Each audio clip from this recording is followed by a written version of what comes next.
Unit 19-এ আমরা completing sentence নিয়ে আলোচনা করব। আমরা ইউনিট 13-তে আমরা কন্ডিশনাল সেন্টেন্স নিয়ে আলোচনা করা হয়েছিল। ওইখানে শুধুমাত্র কন্ডিশনযুক্ত যে বাক্যগুলো, ওই বাক্যগুলো নিয়ে আমরা আলোচনা শেষ করেছিলাম। কিন্তু কমপ্লিটিং সেন্টেন্সে 19-এ এসে কন্ডিশনাল তো থাকবেই, পাশাপাশি আরও নতুন কিছু কমপ্লিটিং সেন্টেন্সের যে অন্যান্য টাইপের যে কিছু বাক্য আছে, এই বাক্যগুলো এই ইউনিটে এসে যুক্ত হবে, কন্ডিশনালও থাকবে। তাই আমরা কন্ডিশনাল বাক্যগুলো এই ইউনিটটাতে খুব একটা বেশি আলোচনা করব না, কারণ ইউনিট 13-তে অলরেডি আমরা কন্ডিশনাল সেন্টেন্সের বিস্তারিত আলোচনা করে নিয়েছি। আমরা এখন শুধুমাত্র কমপ্লিটিং সেন্টেন্সের কন্ডিশনালের অতিরিক্ত যে উদাহরণগুলো আছে বা নিয়মগুলো আছে, এই নিয়মগুলো নিয়ে একটু বেশি আলোচনা করব। আচ্ছা, দেখি আমরা কমপ্লিটিং সেন্টেন্সটা কি। কমপ্লিটিং সেন্টেন্সটা হচ্ছে বোর্ডে একটি বাক্যের কিছু অংশ দেওয়া থাকবে, এই অংশটার উপর ভিত্তি করে পরবর্তী যে অংশটা, এটার গ্রামার, মিনিং, টেন্স ঠিক রেখে ওই বাকি অংশটাকে পূর্ণ করতে হবে স্টুডেন্টকে। এইটাই হচ্ছে আসলে কমপ্লিটিং সেন্টেন্স। মানে এখানে একটা ক্লজ দেওয়া থাকবে বাক্যের, আর একটা ক্লজ স্টুডেন্ট নিজে এটা ফিল আপ করতে হবে। যেমন একটা উদাহরণ দিয়ে আমরা বুঝতে পারবো তাহলে, ইফ ইউ স্টাডি রেগুলারলি, তুমি যদি নিয়মিত পড়াশোনা করো, ইউ উইল সাকসিড, তুমি সফল হবে। এই যে একটা অংশ দেওয়া থাকলো, প্রেজেন্ট ইনডিফিনিট টেন্সে দেওয়া আছে ইফযুক্ত ক্লোজটা, আমরা পরের অংশটা ফিউচার ইনডিফিনিটে আমরা শেষ করলাম, এটাই আসলে কমপ্লিটিং সেন্টেন্স। এখন মনে রাখতে হবে, এখানে সি দিয়ে আমরা ক্লোজ বোঝাচ্ছি, কোনো শব্দ দিয়ে শুরু হয়েছে, আর এস দিয়ে স্ট্রাকচার বোঝাচ্ছি, আর টি দিয়া টেন্স বোঝাচ্ছি। কমপ্লিটিং সেন্টেন্স করার ক্ষেত্রে সবসময় আমাদেরকে ক্লজ, স্ট্রাকচার এবং টেন্স এইগুলা ধরে ধরে আলোচনা করতে হবে। এই গেল আমাদের স্লাইড 2-তে আমরা দেখি আলোচনা করে যে কমপ্লিটিং সেন্টেন্সটা এই স্লাইড 2-তে কী আলোচনা করা হয়েছে, যে সবসময় আমাদেরকে ডিসিশন নিতে হবে কিভাবে, এইটার একটা ধারাবাহিকতা এখানে দেওয়া আছে যে ডিসিশনটা কিভাবে আমরা নিব। প্রথমে আমরা ক্লজ দেখব, তারপরে রুল ধরে বাক্যটা আমরা শেষ করব। যদি ইফ যুক্ত থাকে তখন বুঝে নিব যে এটা আমরা কন্ডিশনাল রুলের মধ্যে আছে। আর কন্ডিশনাল যে zero conditional, first conditional, second conditional, third conditional, এগুলো আমরা ইউনিট 13-তে আলোচনা করে নিয়েছি। এর বাইরে এখানে আমরা আরেকটা দেখতেছি যে দো অলদো যদি থাকে তখন কি হবে। দো অলদো যদি থাকে, রুল নাম্বার 2 যেটা আছে এখানে আমরা দেখতেছি, এই যে যদি বাক্যের মধ্যে দো বা অলদো থাকে, তখন আমরা পরের অংশটাতে কী হবে, অপোজিট আইডিয়া থাকবে। যখন দো বা অলদো দিয়ে একটা আইডিয়া থাকবে, ঠিক পরের বা ক্লোজটাতে আমরা একটা অপোজিট আইডিয়া দেবো। এটা আমরা উদাহরণের সময় দেখব। আর 3 নম্বর রুলটাতে এখানে আছে so that, in order that যখন থাকবে, তখন পারপাস রুল যেটা হবে, এটা আমাদেরকে ফলাফল যেটা আসবে এটা আমাদের বসাতে হবে। 4 number as soon as, immediate action, যেটা খুব দ্রুত যে অ্যাকশন এটা নিতে হবে, এটা দিয়ে শেষ করতে হবে। হোয়েন দিয়ে যেটা থাকবে 5 নম্বর রুলে, এটা টাইম রিলেটেড থাকবে, এটা আমাদেরকে ওইভাবেই শেষ করতে হবে। হোয়াইলও সেম কন্টিনিউয়াস থাকবে, কন্টিনিউয়াসের ক্ষেত্রে হোয়াইল বসে এবং বার্বের সাথে আইএনজি বসবে। তখন উড ইউ মাইন্ডের পরে যখন বার বাড়বে তখন বার্বের সাথে আইএনজি লাগাতে হবে। ইট ইজ হাই টাইম যখন হবে তখন হবে বার্বের পাস্ট ফর্ম, আর টু যদি দেওয়া থাকে তখন বসবে টুর পরে বার্বের প্রেজেন্ট ফর্ম। আর লিস্ট যদি থাকে তখন পরের অংশটাতে আমাদেরকে শুড দিয়ে বার্বের প্রেজেন্ট ফর্ম বসাতে হবে। আর প্রোভাইডেড দ্যাট যদি থাকে তখন আমরা ওইটার অনুযায়ী আমাদের বাকি অংশটা করতে হবে। ইন কেস এটাও দিয়েও করতে হবে, এটা সাবধান অর্থে ব্যবহৃত হয়।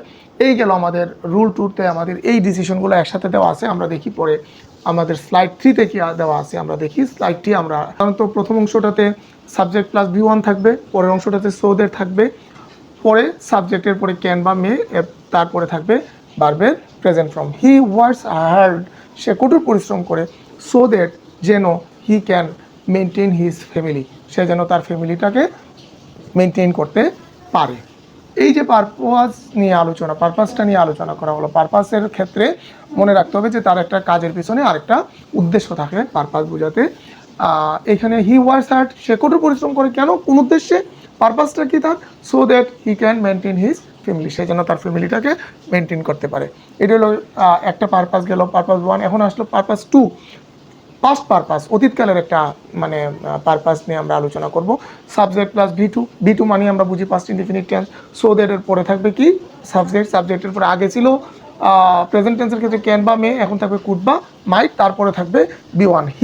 শি সেভ মানি, সে অর্থ সঞ্চয় করেছিল, সো দ্যাট যেন she could buy a laptop, যেন সে একটা ল্যাপটপ কিনতে পারে। এটা হচ্ছে অতীতকালের উদ্দেশ্য।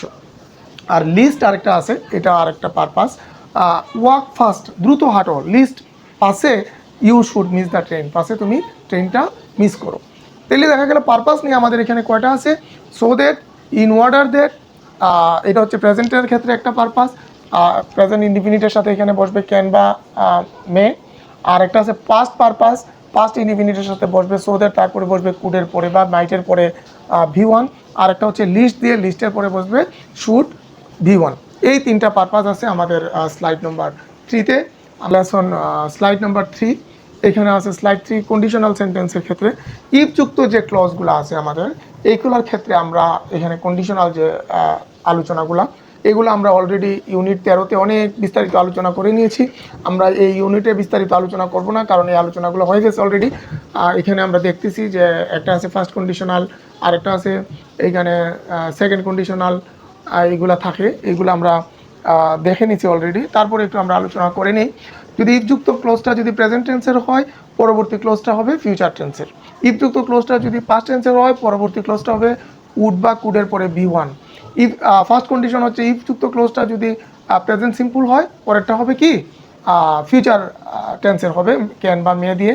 যেমন if you read attentively you will get good marks, এই যে এটা হচ্ছে কন্ডিশনাল। আর একটা হচ্ছে আনলেস এর পরে যদি প্রেজেন্ট থাকে, পরেরটা হবে ফিউচার। যেমন আনলেস ইউ স্টাডি হার্ড, তুমি যদি না কঠোর পড়াশোনা করো, ইউ উইল ফেল, তুমি ফেল করবে। আরেকটা হচ্ছে প্রোভাইডেড দ্যাট, শর্তে থাকবে প্রেজেন্ট, তারপরে থাকবে future indefinite. Provided that you work hard, তুমি যদি কঠোর পরিশ্রম করো এই শর্তে, you will shine in life, তুমি জীবনে উন্নতি লাভ করবে। এই গেল আমাদের স্লাইড 4-এ আছে conditional second conditional. Second conditional মানে জানি আমরা ইফযুক্ত ক্লোজটা হবে পাস্ট ইনডিফিনিট, আর পরে থাকবে সাবজেক্ট, তারপরে থাকবে উড বা কুড এবং ভার্বের present form. If I had a lot of money, আমার যদি প্রচুর টাকা থাকতো, I would help the poor, আমি গরিবদেরকে সাহায্য করতাম। এখানে অবাস্তব আশা বা অতীতের একটা আক্ষেপ, এই ক্ষেত্রে পরের অংশটা, প্রথম অংশটা যেহেতু পাস্ট ইনডিফিনিট, যদিও এখানে হেড আছে, এটা কিন্তু পাস্ট পারফেক্ট টেন্স না, এটা পাস্ট ইনডিফিনিট টেন্স, যার কারণে এখানে উডের পরে ভার্বের প্রেজেন্ট ফর্ম বসছে। If I were a bird I would fly in the sky, আমি যদি পাখি হতাম, আই উড ফ্লাই, আমি আকাশে উড়তাম। এটা পাস্ট ইনডিফিনিট হওয়ার কারণে এটা হচ্ছে উডের পরে ভার্বের প্রেজেন্ট ফর্ম। থার্ড কন্ডিশনটা হচ্ছে এখানে ইফ, থার্ড কন্ডিশনে ইফযুক্ত ক্লোজটা থাকবে পাস্ট পারফেক্ট টেন্স, সাবজেক্ট, সাবজেক্টের পরে উড হ্যাভ বা কুড হ্যাভ, তারপরে ভার্বের পিপি ফর্ম বা V3। If if he had studied attentively, সে যদি মনোযোগ দিয়ে পড়াশোনা করতো, he would have pass the exam, সে পরীক্ষায় পাস করতো।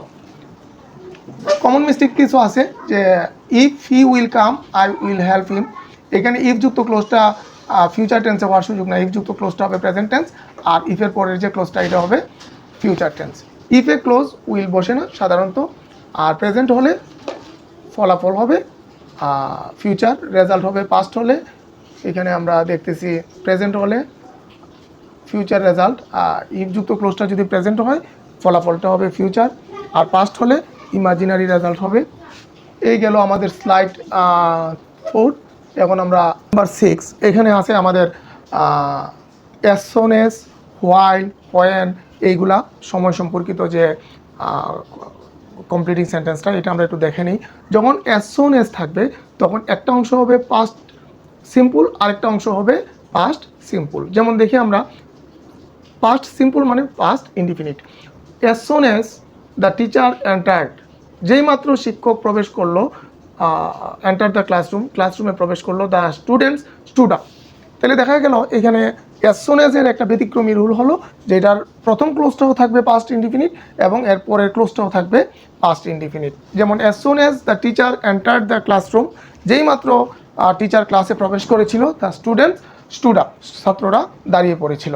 তাহলে এখানে মনে রাখতে হবে অ্যাজ সুন এজের প্রথম ক্লোজও পাস্ট ইনডিফিনিট, দ্বিতীয় ক্লোজটাও পাস্ট ইনডিফিনিট, এটা আমাদেরকে মনে রাখতে হবে। তখন আমরা অ্যাজ সুন এজ দিয়ে যদি কমপ্লিটিং সেন্টেন্স আসে, আমরা আনসার করতে পারবো, যেহেতু এটা টাইম সম্পর্কিত একটা কমপ্লিটিং সেন্টেন্স। হোয়াইল, হোয়াইল কখন বসে দেখি আমরা, হোয়াইল অর্থ যখন চলছিল, হোয়াইলের পরে সাবজেক্ট আসবে, তারপরে পাস্ট কন্টিনিউয়াস আসবে, তারপরে পাস্ট সিম্পল আসবে। এর মানে হচ্ছে হোয়াইল দিয়ে যে ক্লোজটা আসবে, এটা হবে পাস্ট কন্টিনিউয়াস টেন্স, আর আরেকটা হবে পাস্ট সিম্পল। যেমন while he was walking in the garden, যখন সে বাগানে হাঁটছিল, হি সো এ স্নেক, সে একটা সাপ দেখেছিল। যখন, যখন অর্থে এখানে ব্যবহৃত হচ্ছে এবং হোয়াইলের সঙ্গে থাকবে পাস্ট কন্টিনিউয়াস আর পরের ক্লোজটা হবে পাস্ট ইনডিফিনিট। এটা যদি আমরা মনে রাখতে পারি তাহলে হোয়াইল দিয়ে যদি কমপ্লিটিং সেন্টেন্স আসে আমরা খুব দ্রুত আনসার করতে পারবো। এখন দেখি হোয়েনের পার্থক্যটা কোন জায়গায়। হোয়াইলে একটা হচ্ছে পাস্ট কন্টিনিউয়াস আরেকটা হচ্ছে পাস্ট ইনডিফিনিট, আর হোয়েনের ক্ষেত্রে একটা হচ্ছে পাস্ট ইনডিফিনিট আরেকটা হচ্ছে past indefinite. When I reached home, যখন আমি বাসায় পৌঁছেছিলাম, ইট স্টার্টেড রেইন, বৃষ্টি শুরু হয়েছিল। তাহলে এখানে দেখা যাচ্ছে যে হোয়াইল দিয়ে একটা হবে পাস্ট কন্টিনিউয়াস আর একটা হবে পাস্ট ইনডিফিনিট, আর হোয়েন দিয়ে দুইটাই পাস্ট ইনডিফিনিট। এটা মনে রাখলে আমাদের পক্ষে টাইম সম্পর্কিত যত কমপ্লিটিং সেন্টেন্স আছে বা ক্লোজ আছে এগুলো আমাদের পক্ষে আনসার করা সম্ভব। অ্যাজ সুন এজ একটি শেষ আরেকটা শুরু। As soon as he came I left, মানে একটা শেষ হতে না হতে আরেকটা কাজ শুরু হয়ে গেছিলো। হোয়েন সাধারণ সময়, when I reached home it started raining, এখানে একটা বার্বের পর আরেকটা বার্ব আসছে বিধায় এখানে আইএনজি লাগছে, কিন্তু এটা পাস্ট ইনডিফিনিট টেন্স। হোয়াইল একটি কাজ চলছিল, হোয়াইল হি ওয়াজ রিডিং, যখন সে পড়তেছিল, আই কল্ড হিম, আমি তাকে ডেকেছিলাম। তাহলে এখানে আমরা টাইম সম্পর্কিত যে ক্লোজগুলো আছে আমরা এইগুলো দেখে নিলাম আমাদের এই স্লাইডে, স্লাইড 6-এ আমরা টাইম সম্পর্কিত সবগুলো ক্লোজ আমরা দেখে নিলাম। এখানে কিছু বোর্ডের প্রশ্ন দেওয়া আছে যেগুলো বিভিন্ন সময় বোর্ডে আসে, এই প্রশ্নগুলো আমরা দিলাম কারণ আমরা যাতে আমরা বুঝতে পারি যে আমরা পারবো কিনা আনসার করতে। ইফ ইউ ওয়ার্ক হার্ড, তুমি যদি কঠোর পরিশ্রম করো, কি লাগবে, এই অংশটা হচ্ছে প্রেজেন্ট ইফ যুক্ত ক্লোজটা হচ্ছে প্রেজেন্ট ইনডিফিনিট, পরেরটাও কী হবে, ফিউচার ইনডিফিনিট। এটা হচ্ছে আমরা আগেই জানলাম যে একটা অংশ যদি প্রেজেন্ট ইনডিফিনিট হয় আরেকটা অংশ হবে future indefinite. You will succeed in life. 2 number দেখি, আনলেস ইউ রিড, তুমি যদি পড়াশোনা না করো অ্যাটেন্টিভলি, মনোযোগ দিয়ে, তখন পরের অংশটা কী হবে, আমরা জানি যে এটা ফিউচার ইনডিফিনিট হবে। You will fail in the exam, তুমি পরীক্ষায় ফেল করবে। আর 3 নম্বরটা হচ্ছে দো হি ইজ পোর, যদিও সে গরিব, বিপরীত বসবে হি ইজ অনেস্ট, সে সৎ, অপোজিট আইডিয়া বসবে, যেহেতু যদিও সে গরিব তবু সে কি সৎ। এই হলো আমাদের কমপ্লিটিং সেন্টেন্সের স্লাইড নম্বর আমাদের 7 শেষ। আমরা এই স্লাইড 7 শেষ করলাম। এখন আমরা যাব স্লাইড নাম্বার 8-এ। যে স্টুডেন্টরা প্রথম কমপ্লিটিং সেন্টেন্স পড়বে, সবগুলো স্লাইড একসাথে পড়া তাদের জন্য ব্রেনে চাপ পড়তে পারে, তাই আমরা বলবো যে যার ক্যাপাসিটি অনুযায়ী যতটুকু পড়লে সে ধারণ করতে পারে বা আয়ত্ত করতে পারে এতটুকু পড়ার পরে রাখবে, আবার একটু ফ্রেশ হয়ে বা এনার্জি নিয়ে তারপরে স্লাইডগুলো পড়বে, তখন তার জন্য এটা লুড হবে না। আর একসাথে পড়তে গেলে কিন্তু লুড হতে পারে বা কঠিন লাগতে পারে, বোরিং লাগতে পারে। এই কারণে আমি বলবো যে স্লাইড বাই স্লাইড ধরে যেন স্টুডেন্টরা পড়ে, প্রত্যেকটা নিয়ম আমি একসাথে দিয়ে দিলাম, কিন্তু স্টুডেন্টরা এটা পার্ট করে যেন পড়ে, তখন তাদের পক্ষে এটা আয়ত্ত করাটা সহজ হবে। গেল স্লাইড 7, এখন আমরা আসবো স্লাইড 8-এ। স্লাইড 8-এ আমরা দেখতেছি এখানে আরও কিছু উদাহরণ দেওয়া আছে। হি ওয়ার্কস হার্ড, এই যে সো দ্যাট আছে, যেহেতু এখানে present indefinite tense, so that থাকলে কী হবে, পরেরটার মধ্যে সাবজেক্টের সাথে ক্যান বসবে, তারপরে ভার্বের প্রেজেন্ট ফর্ম বসবে। So that he works hard so that he can maintain his family. গেল 4। 5 অ্যাজ সুন অ্যাজ, আমরা অ্যাজ সুন এর ক্ষেত্রে আগেই আমরা রুল জানি যে প্রথম অংশটা হবে পাস্ট ইনডিফিনিট, পরেরটাও হবে পাস্ট ইনডিফিনিট। দেখি আমরা as soon as the teacher enter the classroom the student stood up, এই যে এটাও পাস্ট ইনডিফিনিট, এটাও past indefinite. Rule number 6, it is high time we change our food habit. এইখানে আমাদের মনে রাখতে হবে ইট ইজ হাই টাইম আসলেই এরপরে যে সেন্টেন্সটা আসবে এটা হবে পাস্ট ইনডিফিনিট, আর যদি সেন্টেন্স না আইসা টু দেওয়া থাকে তাহলে ভার্বের প্রেজেন্ট ফর্ম বসাতে হবে। যদি সাবজেক্ট দেওয়া থাকে তাহলে ভি টু বসাতে হবে, আর ইট ইজ হাই টাইমের পরে যদি টু দেওয়া থাকে তাহলে ভার্বের প্রেজেন্ট ফর্ম বসা থাকবে। আর যদি ইট ইজ হাই টাইমের পরে বাদ দেওয়া থাকে, কোনো কিছু দেওয়া না থাকে, তখন স্টুডেন্ট নিজে চয়েস করতে পারবে টু দিয়ে বসাবে নাকি সে সাবজেক্ট বসিয়ে ভার্বের B2 ফর্ম বসাবে, এটা স্টুডেন্টের উপরে থাকবে। যেমন it is high time we changed our food habit, এখনই সবচেয়ে উপযুক্ত সময় আমাদের খাদ্যের অভ্যাস পরিবর্তন করার। ইট ইজ হাই টাইম সাবজেক্টের পরে B2। এখন আমরা দেখলাম স্লাইড আমরা 8 পড়লাম, এখন আমরা যাব লাস্ট স্লাইডে, স্লাইড 9 পড়বো। হ্যাঁ, আমরা এখানে দেখি rule number 7, would you mind, যখন উড ইউ মাইন্ড আসবে তখনই ভার্বের সাথে আইএনজি লাগাতে হবে। তারপরে কি করতে হবে, ভার্বের সাথে আইএনজি লাগায়ে বাক্যটা শেষ করতে হবে। Would you mind giving me a cup of tea, মনে রাখতে হবে, এটা একটা কমন রুল, এটা পরীক্ষায় আসে। উড ইউ মাইন্ডের পরে, যেহেতু মাইন্ড একটা ভার্ব, এরপরে যখন আরেকটা ভার্ব আসবে এইখানে আমাদের ভার্বের সাথে আইএনজি লাগাতে হবে। Would you mind giving me a cup of tea, এটা মনে রাখতে হবে, এবং এটার অর্থও দেওয়া আছে বাংলায়। 8 number slide, while he was walking, এই যে হোয়াইল বসলেই past continuous tense. While he was walking, সে যখন হাঁটতেছিল, কি হি সো এ স্নেক, সে একটা সাপ দেখেছিল। এই যে ওয়াইলের অংশটা হচ্ছে পাস্ট কন্টিনিউয়াস আর পরের অংশটা হচ্ছে past indefinite. Walk fast, lest, এটার পরে শুড আসবে, আমরা আগেই জানি। You should miss the train.